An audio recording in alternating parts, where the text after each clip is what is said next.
नमस्कार, आप देख रहे हैं मनी मंत्र। आपके साथ मैं हूं मुकुल शर्मा। आज हम बात करेंगे ऐसे विषय की जिस पर अक्सर चर्चा होती है।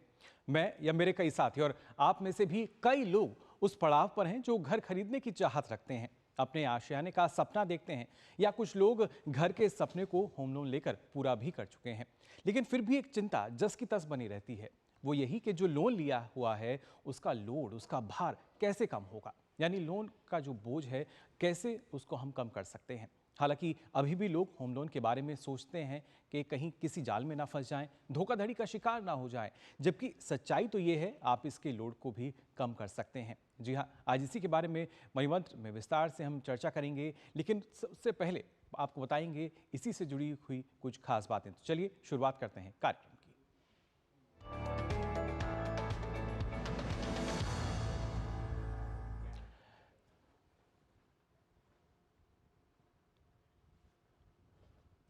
जो यहाँ जब बात की जाती है होम लोन की, तो इसको लेकर अलग अलग सवाल हमारे जहन में आते ही हैं। लेकिन सबसे महत्वपूर्ण है, जब हम होम लोन ले लेते हैं उसके बाद चिंता जो रहती है कि कैसे उसकी अदायगी हम कर सकते हैं। और ऐसे में सवाल आता है कि जो होम लोन है उसका लोड जो है क्या कम हो पाएगा। आज इसी बारे में आपको हम जानकारी देने जा रहे हैं कि कैसे जो होम लोन है उसका लोड आप कम कर सकते हैं।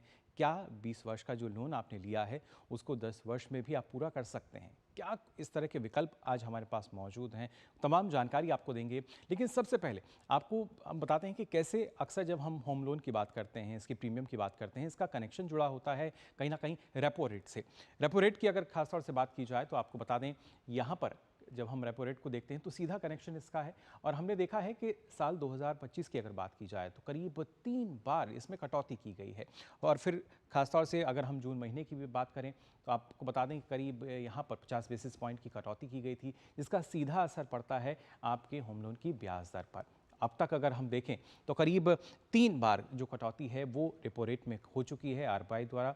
और इसका जो सीधा संबंध जब हम देखते हैं, क्योंकि जैसे ही रेपो रेट में कटौती होती है, जो ग्राहक हैं उनकी उम्मीदें और ज़्यादा बढ़ जाती हैं कि अब जो ब्याज दर है हमारी वो कम लगेगी। और कैसे इसका असर धीरे धीरे आगे तक आता है आपकी प्रीमियम जो है। एक अमूमन अगर उदाहरण हम देखें, अगर पहले कहीं पर जो ब्याज दर है वो 8.5% थी, वो घटकर अगर 8% हो जाती है तो आप अंदाज़ा लगा सकते हैं कितना बड़ा बदलाव उससे आ सकता है। अगर आप 40 लाख का लोन अगर 20 वर्ष के लिए आपने लिया है, उसके ज़रिए कहीं ना कहीं आपकी जो प्रीमियम है, जो मासिक प्रीमियम है, उसमें करीब 1200 से लेकर 1300 रुपये तक की कमी आ जाती है, सिर्फ 50 बेसिस पॉइंट से ही। और इसको अगर आप हम कह सकते हैं गुणांक करके देखेंगे तमाम वर्षों के लिए, 20 वर्ष के लिए अगर आप लोन ले रहे हैं, तो आप जान पाएंगे कि कैसे लाखों रुपये जो हैं उनकी बचत आपकी हो जाती है। और उसी वजह से आपका जो लोन का लोड है वो कम हो जाता है। लेकिन इसके अलावा भी कई और विकल्प हैं, वो आपको अब हम यहाँ बताते हैं किस तरीके से जो आपका लोन है वो कम हो सकता है। इसका जो भार है, कर्ज का भार जिसे आप समझ रहे हैं, कैसे वो कम होगा। खासतौर से अगर बात की जाए होम लोन के लिए जो छोटी अवधि है उसका आपको ख्याल रखना होगा। हमेशा छोटी अवधि का ही चयन करें और इसके साथ साथ समय के साथ इनकम बढ़ने पर अपनी होम लोन की जो ईएमआई है उसको भी बढ़ाएं। आपको इस बात का ख्याल रखना होगा क्योंकि समय के साथ आपकी जो कहीं ना कहीं इनकम बढ़ रही है। साथ ही प्रीपेमेंट की जब हम बात कर रहे हैं तो प्रीपेमेंट से लोन की जो बकाया राशि है उसको भी आप कम कर सकते हैं। और ऐसे में कम ब्याज दर के लिए जो बैलेंस ट्रांसफ़र का विकल्प है वो आप चुन सकते हैं, जिससे अगर दूसरे बैंक में आपको कम ब्याज दर लग रही है आप वहाँ भी जा सकते हैं। साथ ही बोनस या अतिरिक्त आय का हिस्सा जो है वो लोन के लिए आप इस्तेमाल कर सकते हैं, एक मुश्त जिसको हम कह सकते हैं। और साथ ही होम लोन की प्रीमियम के साथ इंश्योरेंस ना जुड़वाएं। अक्सर हम ये देखते हैं कि जो बैंक्स हैं वो इंश्योरेंस इसके साथ साथ जोड़ देते हैं कि जहाँ पर कहीं ना कहीं जो आपकी प्रीमियम है उसमें भी इजाफा हो जाता है। तो ये कुछ खास ऐसे पहलू हैं जिनका ख्याल आपको रखना होगा, जिनके ज़रिए अगर देखा जाए तो कहीं ना कहीं आपकी जो प्रीमियम है उस पर उसका असर पड़ता है। और कैसे अगर आप देखेंगे जब 20 साल का जब हम अगर लोन की बात करते हैं तो उसमें सीधा असर पड़ता है, लाखों रुपए की बचत आपको हो सकती है।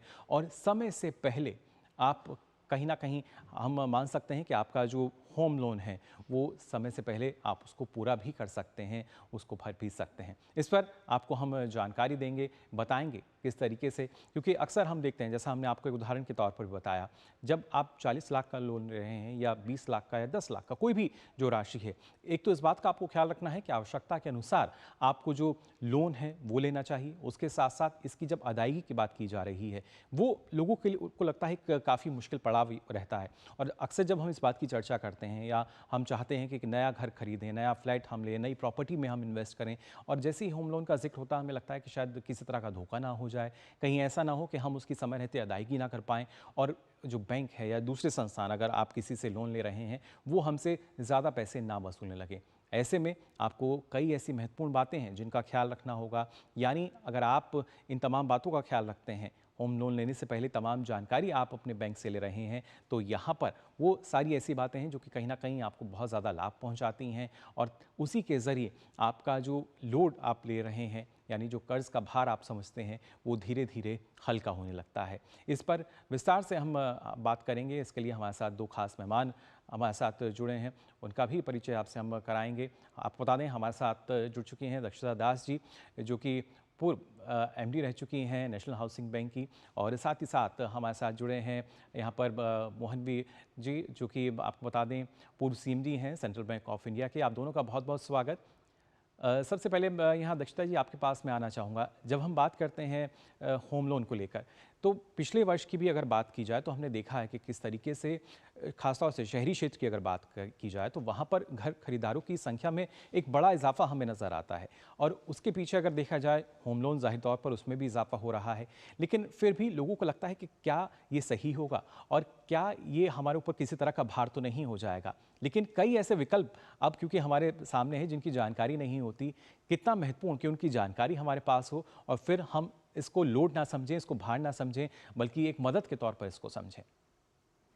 वाकई में देखिए, मकान खरीदना तो एक ऐसी चीज है जो कि बिल्कुल ही अनिवार्य है, क्योंकि एक एसेट है, आपके सिर के ऊपर एक छत है। और आज की तारीख में जो हमारे शहरी क्षेत्र हैं उसमें माइग्रेंट लोग बहुत आ रहे हैं और जगहों से। तो रहना, और आप रेंट के बजाय यदि आप होम लोन ले तो आपको टैक्स का भी काफी फायदा मिलता है। जी। तो इसमें तो दो राय नहीं है कि भाई मकान लेना अनिवार्य है, हम्म। परंतु किस हद में लें वो तो आपकी आय के ऊपर निर्भर है। जी। और आप ऋणी हो जाते हैं लंबे दौर के लिए, आपका उधार लंबे दौर का चलता है, तो कई विकल्प हैं जो कि जैसे आपने भी बताए थे आगे।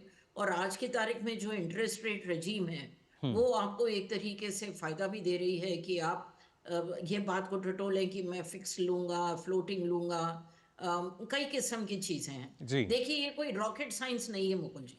हम्म। ये ऋण लेना कोई रॉकेट साइंस नहीं है, क्योंकि उसमें बहुत ज्यादा पारदर्शिता है। जी। और आज की तारीख में जो तकनीकी रेवोल्यूशन हुआ है उसमें आप देखेंगे हर वेबसाइट पर आपके पास कुछ ना कुछ सूचना उपलब्ध है। जी। सोचिए, गहराई से सोचिए और तभी ऋण लीजिए। बिल्कुल, अब सारी जानकारी जो है आपके, हम कह सकते हैं एक उंगली पर आपकी रहती है, एक टैप पर सारी जानकारी आपको मिल जाती है।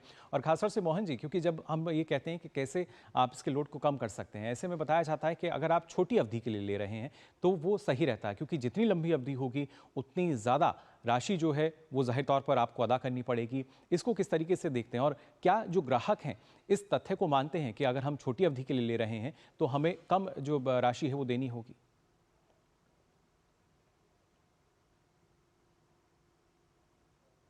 जी मोहन जी। अच्छा, ओके। हाँ। अ, सबसे पहले तो मैं आज सभी बैंकर्स और सभी होम लोन बोरोवर्स को बधाई देना चाहूँगा। आज बैंक नेशनलाइजेशन की 56वीं वर्षगांठ है, जी। और होम लोन जैसी चीज़ जो है वो नेशनलाइजेशन के साथ साथ शुरू हुई है। और हमें आज खुशी है कि आज काफ़ी मात्रा में जो है बैंक और एनबीएफसीज और एचएफसीज होम लोन दे रही हैं। जी। अगर मैं आपको बताना चाहूँ तो टोटल इंडस्ट्री में 37 लाख करोड़ का जो है होम लोन जो है आउटस्टैंडिंग है। जी। और ये लगभग 13 से 14% टोटल बैंक क्रेडिट का हिस्सा है।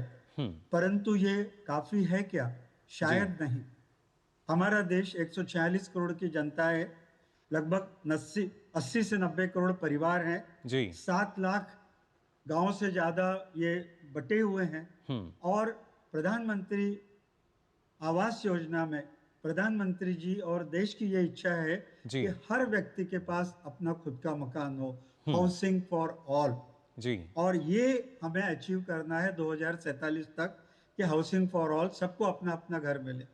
और हर एक के पास अपना घर होना बहुत ज़रूरी है। जैसा मैडम ने बताया कि आज माइग्रेंट लोग बहुत हैं, जी। गांव में बहुत इधर उधर, और rental housing is definitely challenge. और ऐसी परिस्थिति में आप अपनी अपनी रिपेमेंट कैपेसिटी को देखते हुए जी। आप अगर हाउसिंग लोन लेते हैं तो हाउसिंग लोन देने वालों की कोई कमी नहीं है। बैंक्स हैं, हाउसिंग फाइनेंस कंपनीज हैं, बिल्कुल। फिनटेक्स हैं, तो हाउसिंग लोन उपलब्ध है।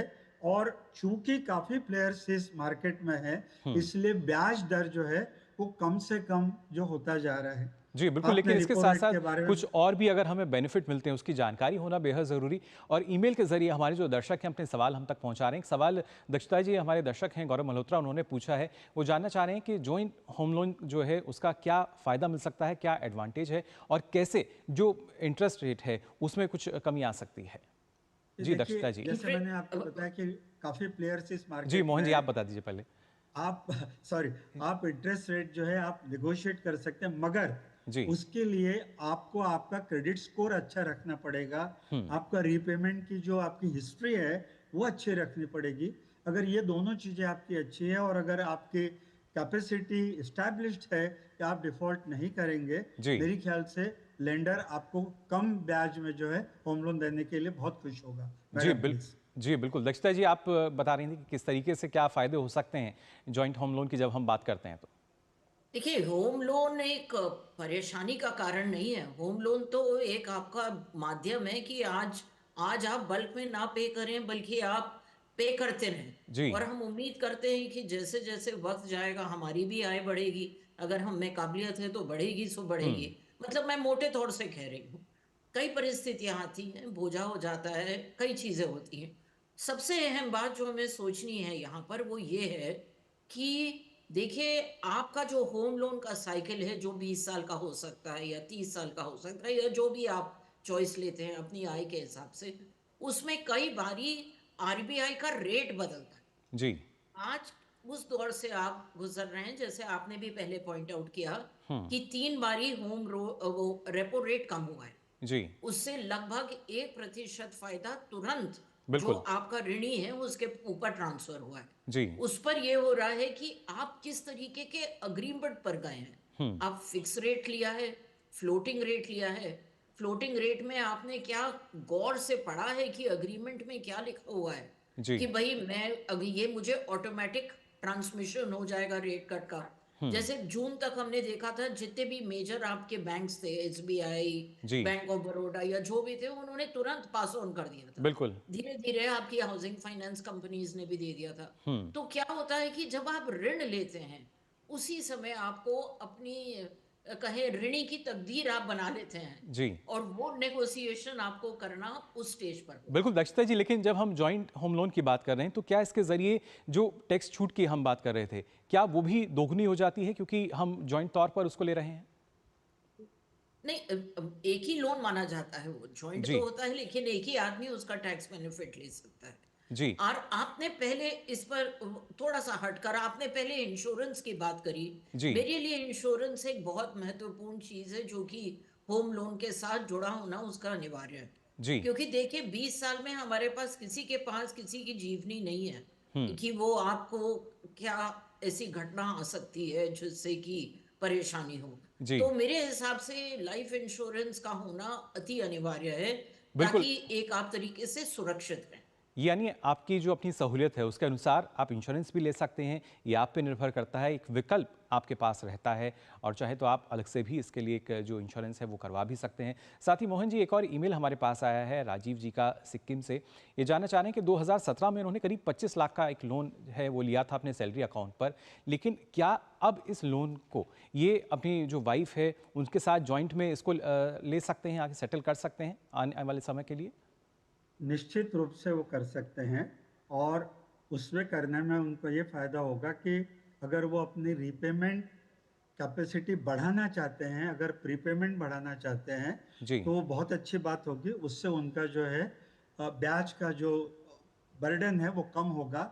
एंड मेरी ख्याल से हम लोग तो वास्तविक में ये प्रेफर करते हैं कि जॉइंट लोन हो, जी। ताकि कल कोई परेशानी अगर होती है मेन बोरोवर के साथ, तो बैंक या लेंडर को कोई परेशानी नहीं होती। जैसा जी। मैडम ने बताया इंश्योरेंस के बारे में, मैं यहाँ पे दो शब्द जरूर बोलना चाहूँगा कि ये बहुत आवश्यक है कि हर व्यक्ति न खुद एज अ बोरोअर इंश्योरेंस ले, बल्कि मकान का भी इंश्योरेंस ले। जी। क्यों? क्योंकि कल कोई कैलामिटी होती है, अगर क्लाइमेट के बारे में कैलामिटी होती है, बाढ़ आ जाती है, कुछ भूचाल आ जाता है और मकान को कुछ हो जाता है, तो अगर आपका इंश्योरेंस है तो आपको उसकी चिंता करने की जरूरत नहीं है।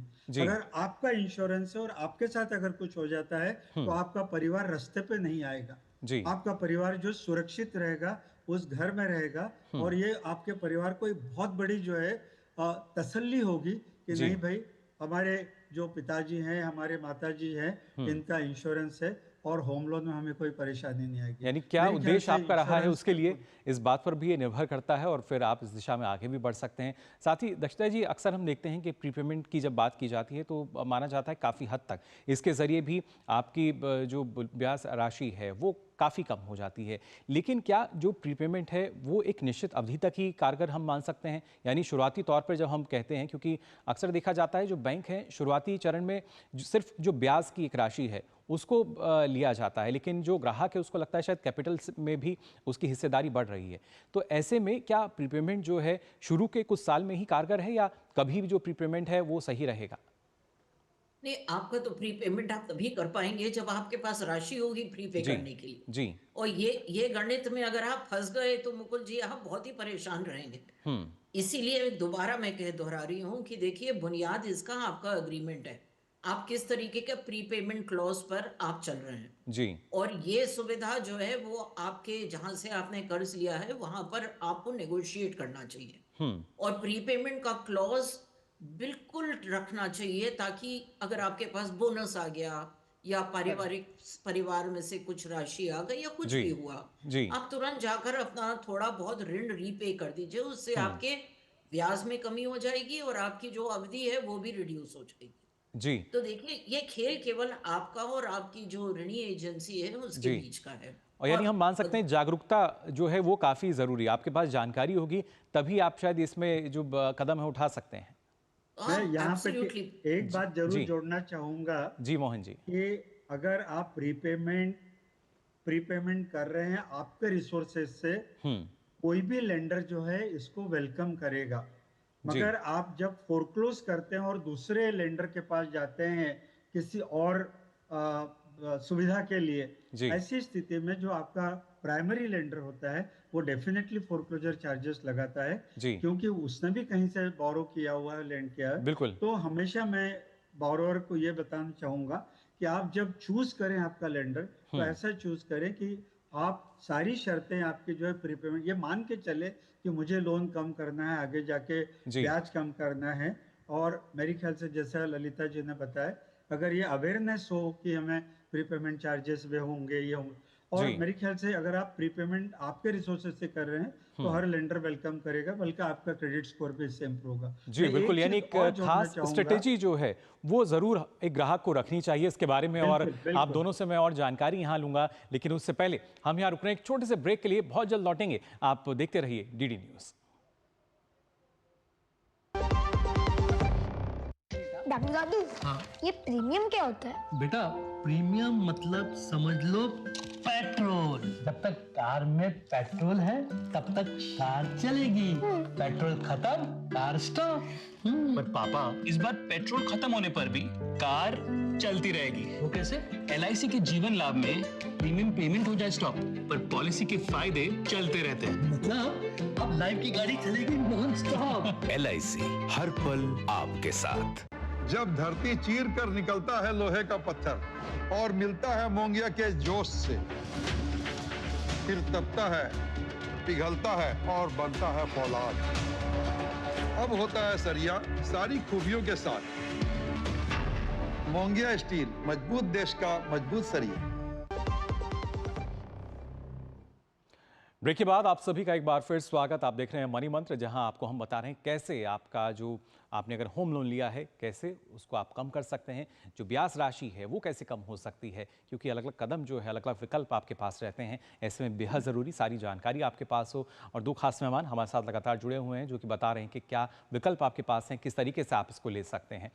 यहाँ दक्षता जी, ब्रेक पे जाने से पहले जैसा मोहन जी ने कहा था कि अगर एक लेंडर से दूसरे लेंडर की तरफ हम अगर रुझान भी करते हैं तो जाहिर तौर पर कुछ एक निश्चित राशि जो है वो देनी होती है, लेकिन उससे पहले यही कि सारी जानकारी हम जो है वो ज़रूर जुटा लें। लेकिन ऐसे में जब हम देखते हैं कि हमें अगर विकल्प मिल रहा है कहीं दूसरे बैंक में या दूसरे संस्थान जो कि कम दर पर हमें ब्याज उपलब्ध करा रहा है, और किस तरह की जो औपचारिकताएं हैं वो पूरी करनी होती हैं, या आसानी से हम किसी दूसरे बैंक की तरफ रुख कर सकते हैं?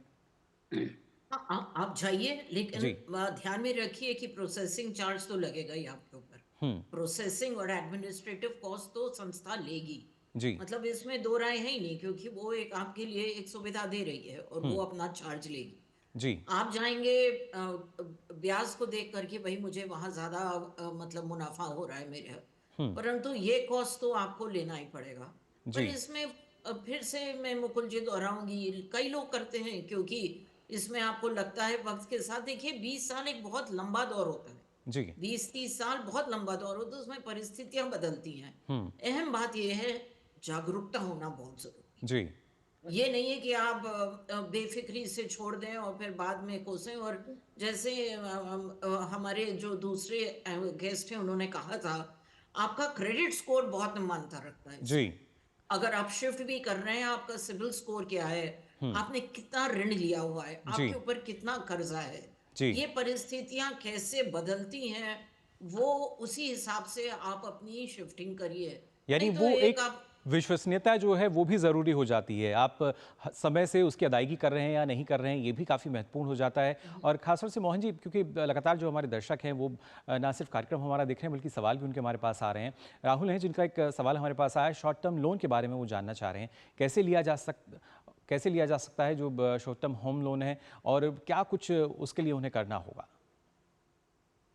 मेरे ख्याल से इसके लिए जो है, जैसे एक तो मैडम ने बताया जागरूकता, मुझे सबसे पहले उसके बारे में बहुत हर व्यक्ति को जो है होम लोन लेने से पहले जी। कम से कम 2-3 ऑर्गेनाइजेशन के ऑफर्स देखने चाहिए और उनको स्टडी करना चाहिए और उनमें जो है कंपेयर करना चाहिए जी। कि मुझे कहाँ पे जो है इसका बेनिफिट ज़्यादा मिल रहा है, मुझे कॉस्ट कहाँ कम लग रही है, मुझे प्रोसेसिंग चार्ज कहाँ कम लग रहा है और मुझे लोन मिलने में सुविधा कहाँ होगी। जी। देखिए, हम जब लोन की बात करते हैं तो दो तरीके के लोन होते हैं। एक आप रेडीमेड हाउस खरीदते हैं, वहां तो एक ट्रांजैक्शन में हो जाता है, बट जब आप मकान बनाते हैं तब आपको स्टेजेस में होम लोन जो है डिसबर्स होता है। और ऐसी स्थिति में आपको ये देखना है कि आपको समय पे जो है डिसबर्समेंट मिले, समय पे आपको इंस्पेक्शन हो जाए और आपको कोई दिक्कत ना हो।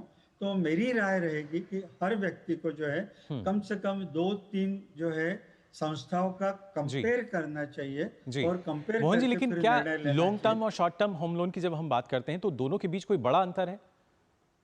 देखिए, ऐसा है कि जब आप शॉर्ट टर्म लोन लेते हैं तो आपके जो रीपेमेंट है वो जल्दी हो रहा है और ऐसी केस में शायद लेंडर जो है रेट ऑफ इंटरेस्ट थोड़ा सा ज्यादा रखेगा, क्योंकि हर हाउसिंग लोन लेंडर की ये एक इच्छा होगी कि आप 20 साल तक जो है उनके साथ बने रहें और 20 साल तक आप ईएमआई दे और ब्याज देते रहें। परंतु जैसे मैंने आपको बताया कि अगर आपकी प्रीपेमेंट कैपेसिटी बढ़ती है और आप प्रीपेमेंट करते हैं just to adjust the loan, anybody will welcome it.